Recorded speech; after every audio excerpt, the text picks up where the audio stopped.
വളരെ സന്തോഷം എന്നെ ഈ ഒരു വേദിയിലേക്ക് ക്ഷണിച്ചതിന്. ഇവിടെ വളരെ ആദരണീയരായിട്ടുള്ള ഒരുപാട് ആളുകൾ ഇരിക്കുന്നു. ഡോക്ടർ സുൽത്താൻ ഇസ്ബൈൽ, സുബ്ബലക്ഷ്മി അമ്മ, അതുപോലെ സെൽവം അണ്ണ, അങ്കവേൽ അണ്ണ, മരുതം കുമാർ, നക്കീരൻ, ഭാരതി കണ്ണൻ, വെട്രിമാരൻ,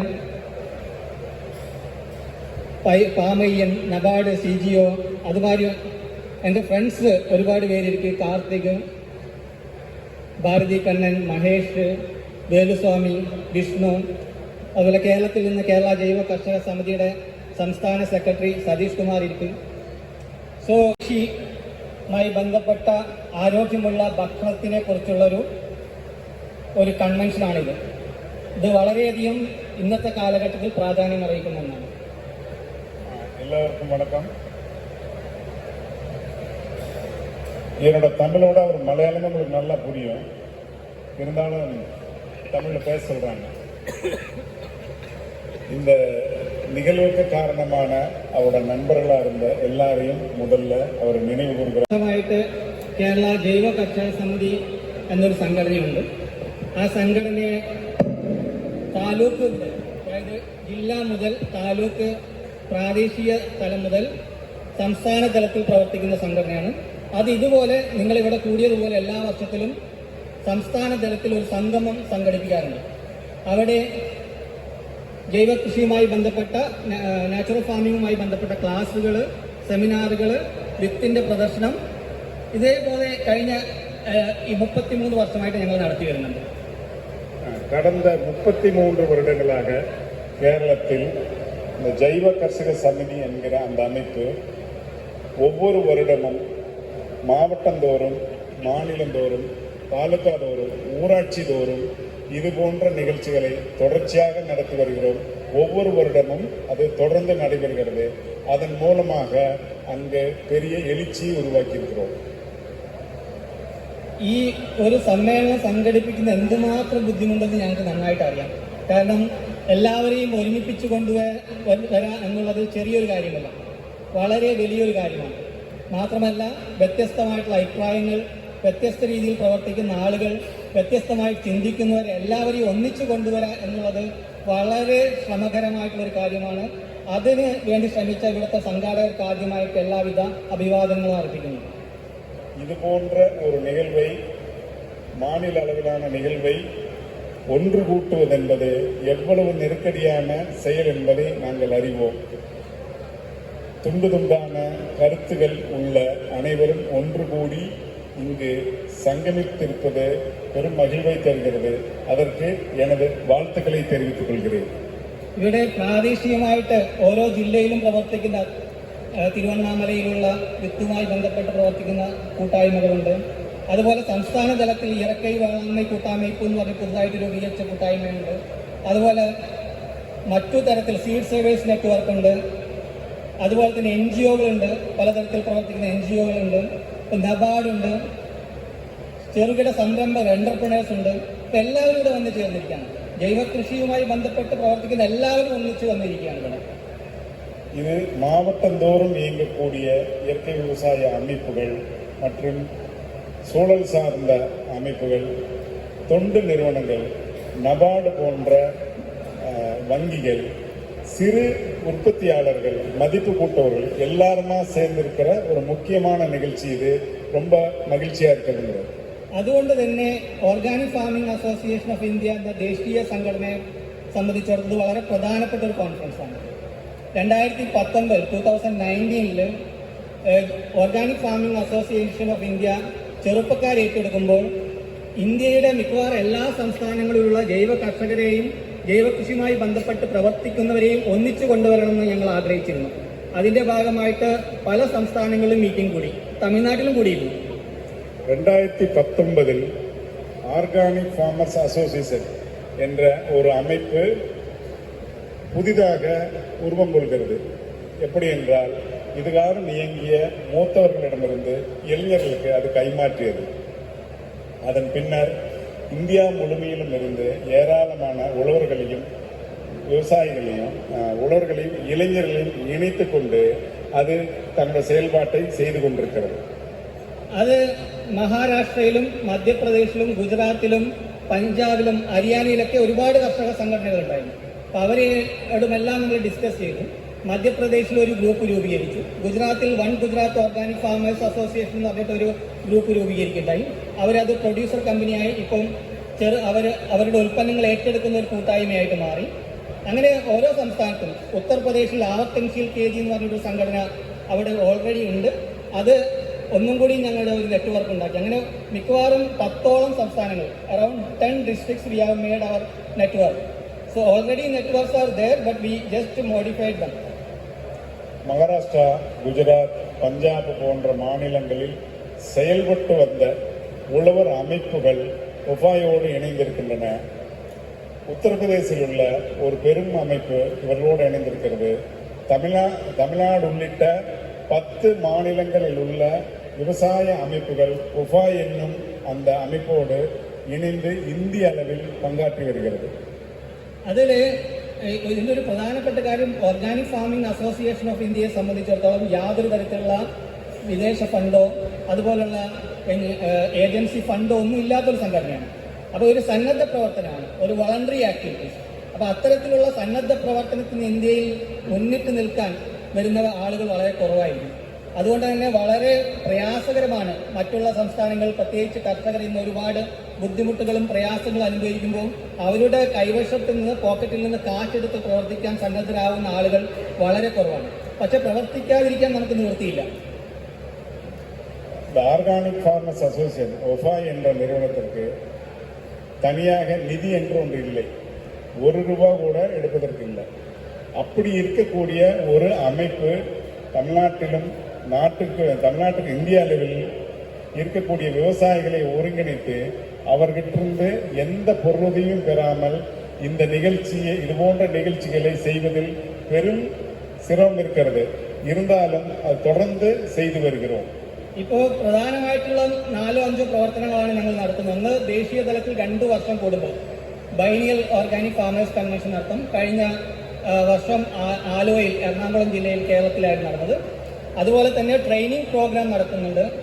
അതുപോലെ തന്നെ ഓരോ ജില്ലയിലും ഓരോ പ്രദേശത്തുമുള്ള വിത്തുത്സവങ്ങൾ അതിന് സപ്പോർട്ട് ചെയ്യുന്നു. മഹാരാഷ്ട്രയിലും മധ്യപ്രദേശിലൊക്കെ വിത്തുത്സവങ്ങൾ, സീഡ് ഫെസ്റ്റിവൽ നടത്താറുണ്ട്. അപ്പം അതിലും ഒഫായി പങ്കെടുക്കാറുണ്ട്. പിന്നെ അന്തർദേശീയ തലത്തിൽ നടക്കുന്ന പ്രവർത്തനങ്ങളിലും ഒഫായി സജീവമായിട്ട് പങ്കെടുക്കുന്നുണ്ട്. ஒவ்வொரு வட்டாரத்திலும் மாவட்டந்தோறும் தொடர்ச்சியாக பயிற்சிகளை நடத்தி வருகிறார்கள். இயற்கை வேளாண்மைக்கான பயிற்சிகளை நடத்தி வருகிறார்கள். அது கேரளத்தில், மகாராஷ்டிராவில், மத்திய பிரதேசில் எல்லா இடத்துலையும் நடக்கிறாங்க. மத்திய பிரதேசிலையும் மகாராஷ்டிராலையும் தொடர்ச்சியாக விதை திருவிழாக்கள் நடத்தி வருகிறார்கள். ஒவ்வொரு 2 வருடங்களுக்கு ஒரு முறை தேசிய அளவிலான உழவர்களுக்கான ஒரு கன்வென்ஷன் நடத்திட்டு இருக்காங்க. ஒவ்வொரு 2 வருஷத்துக்கு ஒரு தடவையும் தொடர்ச்சி செய்துட்டு இருக்காங்க. ഇപ്പോൾ അടുത്ത തവണ രാജസ്ഥാനിൽ ഉദയ്പൂരിൽ വെച്ചൊരു ട്രെയിനിങ് പ്രോഗ്രാം നടക്കപ്പോരുത്. അത് ഒരു പ്രോസസ്സിംഗ്, മാർക്കറ്റിംഗ്, വാല്യൂ അഡീഷനുമായി ബന്ധപ്പെട്ട് മില്ലറ്റ്സ് വലിയൊരു ട്രെയിനിങ് പ്രോഗ്രാം മാർച്ചിൽ നടക്കപ്പോരുത്. അപ്പോൾ ആർക്കെങ്കിലും താല്പര്യമുണ്ടെങ്കിൽ അതിന് പങ്കെടുക്കാം. அடுத்த ஒரு நிகழ்வாக ராஜஸ்தானில் மார்ச் மாதத்தில் ஒரு பயிற்சி ஏற்பாடு பண்ணியிருக்காங்க. அந்த பயிற்சி என்னன்னா, நல்ல சிறுதானியங்களை கண்டறிந்து அதை மதிப்பு கூட்டி அதை பதப்படுத்தி மதிப்பு கூட்டுவதற்கான ஒரு இந்திய அளவிலான ஒரு பயிற்சி. அது ராஜஸ்தானில் மார்ச்சில் நடக்கிறது. அதற்கு விருப்பம் உள்ளவர்கள் പങ്കെടുക്കലാൻறாங்க. ഇപ്പൊ ഇതുപോലെയുള്ള സംഘടനകൾ, കൂട്ടായ്മകൾ ഒന്നിച്ചു ചേരേണ്ട ആവശ്യം നമുക്കറിയാം. ഇന്ന് ഇയർക്കൈ വേളാണ്மை, ഇയർക്കൈ വ്യവസായം ചെയ്യാൻ മുടി എല്ലാവർക്കും. അത് നമുക്ക് അറിയാം എങ്ങനെ ചെയ്യണമെന്ന് അറിയാം. How to produce the food, but how to market, that is the main challenges we are facing. നമ്മൾ ഫേസ് ചെയ്ത പ്രധാനപ്പെട്ട പ്രശ്നം ഇതിന്റെ ടെക്നിക്കൽ വശമല്ല. ഇപ്പോൾ എല്ലാ നമ്മൾവാർ പോലെയുള്ള, കപിൽ ഷാ പോലെയുള്ള ഒരുപാട് നേതൃത്വം നമുക്കിതിന്റെ അറിവുകളെല്ലാം തന്നിട്ടുണ്ട്.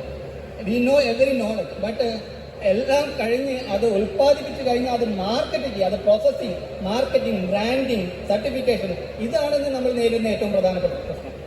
இயற்கை விவசாயம் செய்வதிலோ உற்பத்தி செய்வதிலோ நமக்கு ஒன்றும் பிரச்சனைகள் இல்லை. அந்த கட்டத்தெல்லாம் நம்ம கடந்துட்டோம். அதில் நமக்கு நிறைய அறிவு இருக்கு. நம்மாழ்வார் போன்றவங்க அதை நமக்கு நிறைய கற்றுக் கொடுத்துருக்காங்க. ஆனால் இப்போ சிக்கல் என்னன்னா, விவசாயிகள் உற்பத்தி செய்த அந்த விளை பொருளை எப்படி பதப்படுத்து, ப்ராசஸிங், அதுக்கு அடுத்தது அதை மதிப்பு கூட்டுறது, அதை சந்தைப்படுத்துறது, அதை இன்னும் பிராண்டிங் பண்றது, இதுல தான் நமக்கு நெருக்கடி இருக்கு. இனி வருங்காலங்களில் நாம செய்ய வேண்டிய வேலை என்பது இந்த சந்தைப்படுத்துதலையும் மதிப்பு கூட்டுதலையும் தான் இருக்கும். அதை பிராண்டிங் பண்ணி விற்பனைக்கு கொண்டு போறது தான் நம்மோட கவனம் இருக்கணும். அதுக்காக ஒஃபாய் മുന്നെടുപ്പ് ചെയ്തു. അതിന് എല്ലാവരും ചേർന്ന് നിന്നാൽ മാത്രമേ നമുക്ക് അതിനൊരു പരിഹാരം കാണാൻ പറ്റുള്ളൂ. നമ്മൾ നേരത്തെ പറഞ്ഞതുപോലെ, സെന്തിൽ പറഞ്ഞതുപോലെ, നമ്മളെല്ലാവരും എഞ്ചിനായിട്ട് പ്രവർത്തിക്കണം. നമ്മളെല്ലാവരും അതിന് നേതൃത്വം വഹിക്കാൻ തയ്യാറാവണം. എല്ലാവരും ചേർന്ന് നമ്മൾ വിതച്ച വിത ഇപ്പൊ മരമായി മാറിയിട്ടിരിക്കും. ആ മരം ഒരു ഭാഗത്ത് മാത്രം തണൽ കൊടുത്താൽ പോരാ. We have to give everybody shade. എല്ലാവർക്കും തണലേക്കാൻ എല്ലാവരും ഒന്നിച്ചു ചേർന്ന് വട്ടം കൂടി ഇരുന്ന് നമ്മൾ ഒരുമിച്ച് കാര്യങ്ങൾ തീരുമാനിച്ച് മുന്നോട്ട് പോയാലേ നേരത്തെ നക്കീരൻ അണ്ണ പറഞ്ഞതുപോലെ ക്ലൈമറ്റ് ചേഞ്ച് പോലെയുള്ള വലിയ പ്രശ്നങ്ങളെ നമുക്ക് നേരിടാൻ പറ്റുള്ളൂ. ஏற்கனவே செந்தில்லாம் சொன்னது மாதிரி, அந்த பாட்டில் சொன்னது மாதிரி, நம்ம எல்லாம் ஒன்னா இருக்க ஒரு தருணம் வந்து விட்டது. அப்படி இருந்தா மட்டும்தான் இந்த விஷயத்தை எடுத்துட்டு போக முடியும். அதற்கான நெருக்கடி இருக்கு. நக்கீரன் ஐயா சொன்னது மாதிரி கூடுதலான ஒரு நெருக்கடியா நமக்கு இப்ப காலநிலை மாற்றத்துக்கான நெருக்கடியும் சேர்ந்து இருக்கிறது. அப்ப நாம எல்லாரும் சேர்ந்து ஒன்னா இந்த புரிதலோடு இயங்கும் போது மட்டும்தான் இந்த இயற்கை வேளாண்மை என்ற இந்த മുഴുമപ്പെടുത്തപ്പെട്ട ഒരു വേലയെ ചെയ്യ മുടിയും. ഇവിടെ ഉദ്ഘാടനം തുടങ്ങുന്നതിന് മുമ്പ് ഒരു കൾച്ചറൽ പ്രോഗ്രാം ഉണ്ടായിരുന്നു. ഒരു ഡാൻസ്, എല്ലാവരും ചേർന്ന ഒരു ഡാൻസിൽ. അതിൽ ഒരാൾ ചുരിദാർ ധരിച്ചിട്ടുണ്ട്, ഒരാൾ ടീഷർട്ടും ജീൻസും ധരിച്ചിട്ടുണ്ട്, അതിനകത്ത് മിഡിയും ടോപ്പും ധരിച്ചിട്ടുണ്ട്. പല നിറത്തിലുള്ള വർണ്ണത്തിലുള്ള ഡ്രസ്സാണ് എല്ലാവരും അണിഞ്ഞിരിക്കുന്നത്. പക്ഷേ പല പ്രായത്തിലുള്ള കുട്ടികളുണ്ട്, ചെറിയ കുട്ടികളുണ്ട്, വലുതുണ്ട്, മുതിർന്ന കുട്ടികളുണ്ട്. പക്ഷെ എല്ലാവരും കൂടി ഒരുമിച്ച് ചേർന്ന് നൃത്തം ചെയ്യുമ്പോൾ അതിൽ നിന്ന് കിട്ടുന്ന എനർജി, അതിൽ നിന്ന് കിട്ടുന്ന അതിന്റെ റിസൾട്ട്, അതുണ്ടാക്കുന്ന ഓളം, അത് വളരെ വ്യത്യസ്തമാണ്. இந்த நிகழ்வு தொடங்குவதற்கு முன்னால் ஒரு கலை நிகழ்ச்சி இந்த மேடையில் நடந்தது. அதில் பங்கேற்றவர்கள் அனைவரும் வேறு வேறு வயதுடையவர்கள், வேறு வேறு உருவ வித்தியாசம் கொண்டவர்கள். அவர்கள் அணிந்திருக்கிற உடை என்பது வண்ணங்களாலும் தரங்களாலும் வித்தியாசப்பட்டது. ஆனால் அவர்கள் எல்லாம் ஒன்றிணைந்து அந்த இசை நிகழ்ச்சியை நடத்தும் போது அதிலிருந்து கிடைக்கக்கூடிய ஆற்றல் என்பது அது மிக ஆழமானது, ஒரு புரிதல் உள்ளது. அதுபோல நமக்குள் இருக்கிற அந்த வித்தியாசங்களை கடந்து ஒன்னா இயங்கினா அந்த நிகழ்ச்சி போல நமக்கும் ஒரு பெரும் ஆற்றல் கிடைக்கும் என்பதை சொல்றாரு. Thank you everybody. നമുക്ക് എല്ലാവർക്കും ചേർന്ന് നമ്മൾ ഇന്ന് അനുഭവിക്കുന്ന എല്ലാ പ്രശ്നങ്ങൾക്കും പരിഹാരം നമ്മുടെ പുറത്തുനിന്ന് വെറും ബെനിഫിഷ്യറീസ് ആയിട്ട് മാറരുത് നിങ്ങൾ. എനിക്ക് പറയാനുള്ളത്, നിങ്ങൾ ഏതൊരു ഡിസിഷൻ, ഏതൊരു തീരുമാനമെടുക്കുമ്പോഴും അതെല്ലാവരും ചേർന്ന് തീരുമാനമെടുത്ത് എല്ലാവരും ഒരുമിച്ച് മുന്നോട്ട് ആ തീരുമാനങ്ങൾ നമ്മൾ ബഹുമാനിക്കാനും പഠിക്കണം. അങ്ങനെ നമുക്ക് എല്ലാവരെയും ചേർത്തിട്ട് NGOകളുണ്ട്, NGOകൾക്ക് അവരുടേതായിട്ടുള്ള കഴിവുകളുണ്ട്, അവർക്ക് ഫണ്ടുണ്ട്. സന്നദ്ധമായിട്ട് പ്രവർത്തിക്കുന്ന, പ്രാദേശികമായിട്ട് പ്രവർത്തിക്കുന്ന ആളുകളുണ്ട് ഓരോ ഗ്രാമത്തിലും. അവർക്ക് ആ പ്രദേശത്ത് വളരെയധികം സാധ്യതകളുണ്ട്. അതുപോലെ തന്നെ ആക്ടിവിസ്റ്റുകളായി പ്രവർത്തിക്കുന്ന നാടുതോറും എല്ലായിടത്തും നടന്നു പ്രവർത്തിക്കുന്നുണ്ട്. ഡൽഹിയിലൊക്കെ തമിഴ്നാട്ടിൽ നിന്നും സമരം ചെയ്യാൻ ഒരുപാട് പേര് പോയിട്ടുണ്ട്. അങ്ങനെയുള്ളവരുണ്ട്. അതൊരു വ്യക്തിപരമായിട്ട് ജൈവ കൃഷി ചെയ്ത് പാമയ്യനെ പോലെയുള്ള ഒരുപാട് ആളുകൾ വളരെയധികം എഫേർട്ട് എടുത്ത് കൃഷി ചെയ്യുന്ന നല്ല റിസോഴ്സ് പേഴ്സൺസ് ഉണ്ട് ഇവിടെ. അങ്ങനെ എല്ലാ മേഖലയിലും കഴിവുള്ള ആളുകളുടെ ഒരു പ്രദേശമാണ് തമിഴ്നാട്. അപ്പൊ അത്രയും ജൈവ കർഷകരുടെ കൂട്ടായ്മകളുള്ള നമ്മളെല്ലാവരും കൂടി ചേർന്ന് അവരവരുടെ കഴിവുകളെ മനസ്സിലാക്കി, അവരുടെ പരിമിതികളെ മനസ്സിലാക്കി, ലിമിറ്റേഷൻ നമ്മൾ മനസ്സിലാക്കണം. എന്നിട്ട് നമ്മൾ തമ്മിലുള്ള അഭിപ്രായ വ്യത്യാസങ്ങൾ മാറ്റിവെച്ച് നമ്മൾ ഒന്നിച്ച് ചേർന്ന്, നമ്മൾ ഒരുമിച്ച് ചേർന്ന് ഒരു കാര്യത്തിന് വേണ്ടി മുന്നിട്ടിറങ്ങുകയാണെങ്കിൽ നമുക്ക് മാറ്റം സാധ്യമാണ്. എല്ലാ ഓർഗാനിക് ഫാമിംഗ് അസോസിയേഷൻ ഓഫ് ഇന്ത്യയിൽ നിന്നും ജൈവ കർഷക സമിതി കേരളത്തിൽ നിന്നും എല്ലാവിധ സപ്പോർട്ടുകളും നിങ്ങൾക്ക് നൽകും. ഈ ഒരു പരിപാടി നടത്താൻ അതിനുവേണ്ടി മുന്നിട്ടിറങ്ങി എല്ലാവരെയും ഞാൻ അഭിനന്ദിക്കുന്നു. നന്ദി, നമസ്കാരം, താങ്ക് യു.